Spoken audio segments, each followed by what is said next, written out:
Let's talk filler words. Here's everything you need to know to get rid of those pesky filler words once and for all.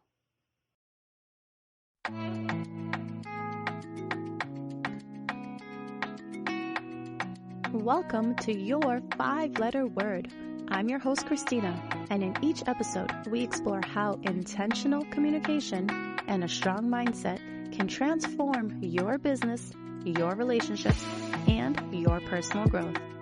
Whether we're covering communication strategies or sharing tips to shift your mindset, this podcast will help you learn to create more meaningful conversations in your life so that you can deepen your relationships and grow your business. So sit back, relax, and soak in the insights as we dive into today's conversation. Why do we use filler words? Well, think of your brain like a computer. What happens to your computer when it is buffering or when something is taking a moment to load? That little circle pops up and it lets you know that the thing is loading. You are the exact same way. When your brain is thinking, when your brain is buffering, filler words come through as an indication to show that you are thinking and to let the other person know that this is a placeholder. You're not done your train of thought. Your next words are coming. Filler words are that placeholder so that you don't get interrupted, so that you don't feel like the conversation ended abruptly. They are the placeholder to show that you are thinking and your next words are formulating. But more importantly, filler words are really just a habit. Think about this. Were you taught as a child to use filler words? No. How many of us were sat down and taught to say ums and ahs and so and like? No one. So how did we all pick up filler words? By listening to those around us and by adopting the words that we heard others say. You see, as kids, we are like sponges and we absorb all of the different habits of the people around us. So if your parents, if your friends, if your teacher used a lot of filler words, it's no surprise then that you started using them too. So as you go through life, as you hear other people around you use filler words, they begin to become normalized and you begin to use them yourself. And what ends up happening? You stop realizing that you're using them. For most people, filler words happen automatically and subconsciously. So you're using filler words and you're not even aware that they are there. Okay? So filler words are the placeholders in conversation that happen automatically because of years of habit. All right? Now that you understand why filler words are there, let's get into how to actually eliminate them once and for all. To even start the process of eliminating your filler words, you first need to know what your filler words are. You see, it's a common misconception to think that filler words are only and ah. They're not. Filler words can also be short words or short phrases that you use. And the thing to really look out for is if you're using them in the middle of a sentence, or like most people do, when you're transitioning between sentences and between ideas.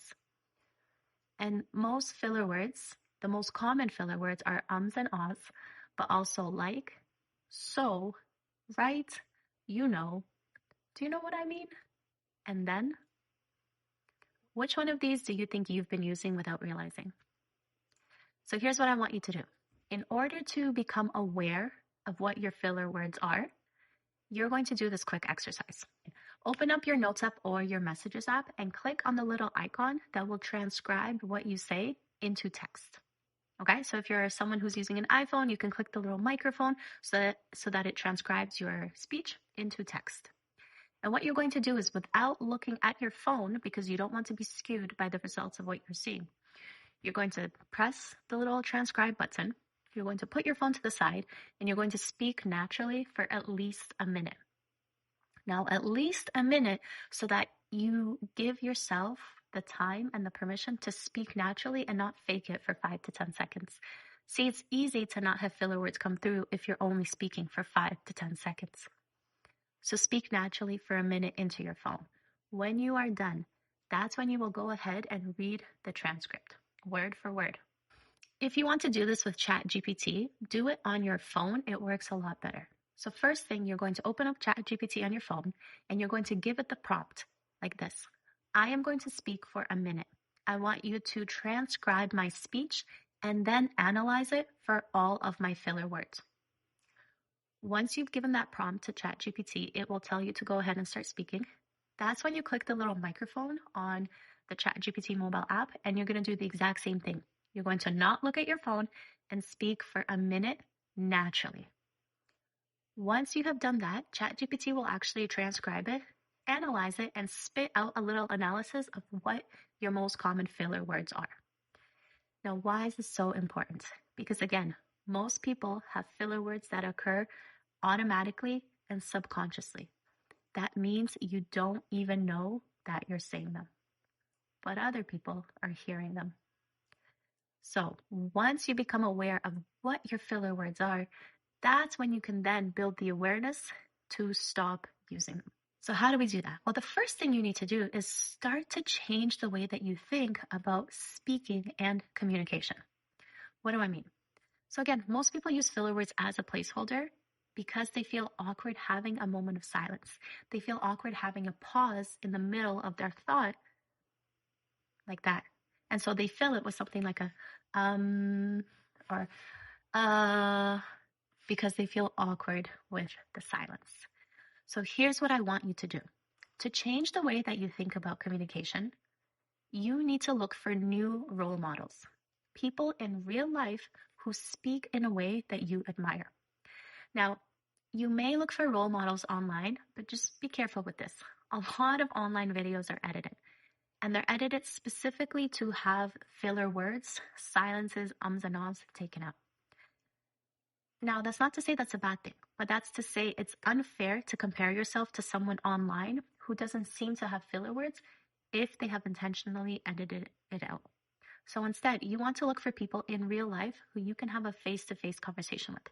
This could be a family member, a friend, a coworker, maybe a supervisor at work. Analyze their communication style. What is it that you like about the way that they talk?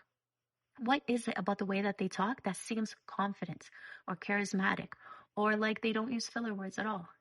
Pay attention to the micro moments of the conversation. What do they do when they're thinking? What do they do when they're starting a thought? What do they do in those pesky transitions between thoughts?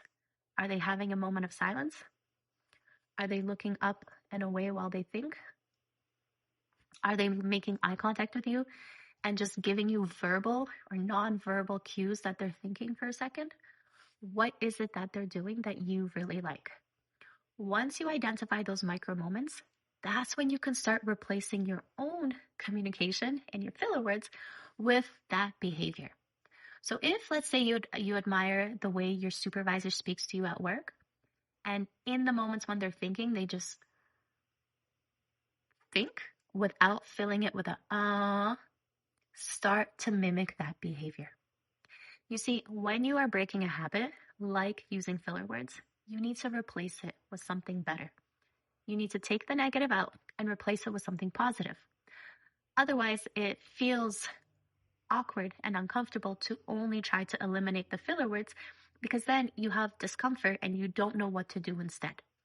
So be intentional with selecting something positive to replace your filler words with instead, okay? Once you've identified your role models, once you've identified what you like about their communication style, that's when you're going to start adopting it. But you're going to do it in a very intentional way. So here's the next exercise. You're going to take your phone and you're going to record yourself speaking for about 20 to 30 seconds. And just notice how many filler words come up for you. Did you say ums and ahs in every other sentence? Did you say them a few times? What happened?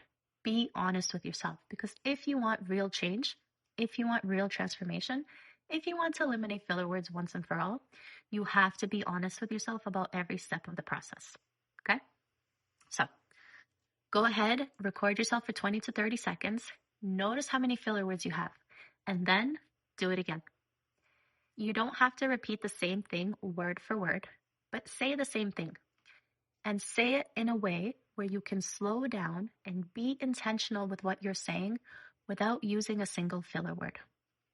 Now, this may take you 5 takes, This may take you 20 takes, and that's totally perfect for you. You see, filler words in your communication, it's a skill, but it's also a muscle. If you were someone who did not work out for 5 years or for 10 years, and you went to the gym for the first time, do you think you'd be able to bang out a bunch of reps with a 50-pound dumbbell? Or do you think you would need to ease your way into it and start maybe with a 5 or 10-pound dumbbell instead? Your communication is the exact same thing. If you've been using filler words for years and you're using filler words in every other sentence, do not expect yourself to completely eliminate them overnight. It's going to take intentional practice, okay? But you do want to be intentional with reducing them bit by bit. So record yourself for 20 to 30 seconds. Notice how many filler words you have. Record yourself again and again and again, and slow down, okay? Once you are able to speak in a way that is slower without using a single filler word, it becomes a lot easier to speak as fast as you want without using a single filler word, because you've developed the muscle to do that with the ability to think and pause as you need to, and then to slow down and to speed up. It's a skill and it's a muscle that you can build as well. Now, the next exercise you're going to do is you're going to pick moments when you are alone, like when you're driving, when you're in the shower, when you're cooking, when you're getting ready for work, and you're going to talk to yourself out loud. And you're going to talk to yourself out loud, practicing going as slow as you need to without using filler words. And again, watch out for those pesky filler words that come through in moments of transition, like when you are thinking of the next thing to say, when you're done one train of thought and you're moving on to the next one, okay? When you're getting ready, a simple way to do this is to narrate something out loud. So you can narrate what your plans are for the day, you can narrate what you're doing, you can narrate your goals.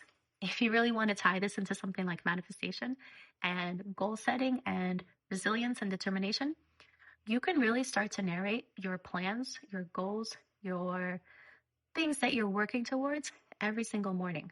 Because then it's a two birds, one stone kind of situation. You'll get to practice speaking in a way that reduces your filler words while also reinforcing the beliefs of your goal, reinforcing the habits that you will be taking towards your goal. So what does that look like?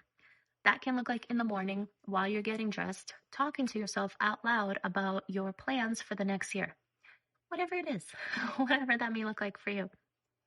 Narrate it out loud. Now, this is extremely effective because practicing filler words, practicing removing filler words, saying the same thing for exercise 2 is effective to build that muscle. But you need to be able to then take that muscle and apply it in real world situations where you are thinking on your feet, when you're thinking spontaneously, when you are in the moment, because that's when the filler words usually come through. So by narrating to yourself out loud, you are practicing speaking in a way that is clear and concise and without filler words while being in the flow, in the moment. And that's a beautiful thing. Now, the last thing I'm going to leave you with is this. When people first begin to think about reducing their filler words, they think in all or nothing terms. They want to reduce their filler words in their entire presentation or their entire 10-minute conversation with their boss. Instead, I'm going to challenge you to think about reducing filler words in 1 to 2 sentence increments. Don't focus on the entire 10-minute presentation that you need to give. Focus on the 1 to 2 sentences that you're thinking about next. When you can stay a little bit more short-sighted, when you can be intentional with speaking clearly in the moment, it becomes so much easier to reduce your filler words across the entire thing. It's like if you were running a marathon. You wouldn't be thinking about the entire 15 kilometers the entire time. That would be a little overwhelming. Instead, you want to think about the next few steps, the next kilometer at a time. Okay? So do yourself a favor. Do these 3 exercises. They will completely transform your life and reduce your filler words dramatically. I can guarantee it. So do yourself a favor. Do these 3 exercises. If you do them regularly, particularly on a daily basis, you will see a dramatic reduction in your filler words within a matter of weeks, maybe even a matter of days, depending on how committed you are. Filler words are a habit, and habits can be broken, and habits can be replaced with better habits. So do yourself a favor. If you want to reduce your filler words, if you want to eliminate them once and for all, do the 3 exercises that I just taught you again and again and again. And before you know it, you'll be speaking like a chef's kiss, concise leader. All right, comment down below with what your favorite exercise is. Come back and tell me how much you've been able to reduce your words. And if you're someone who needs a little bit more support with speaking like a leader, I invite you to check out my online course down below. Everything's in the description for you. Take care, and I'll see you in the next episode. Bye.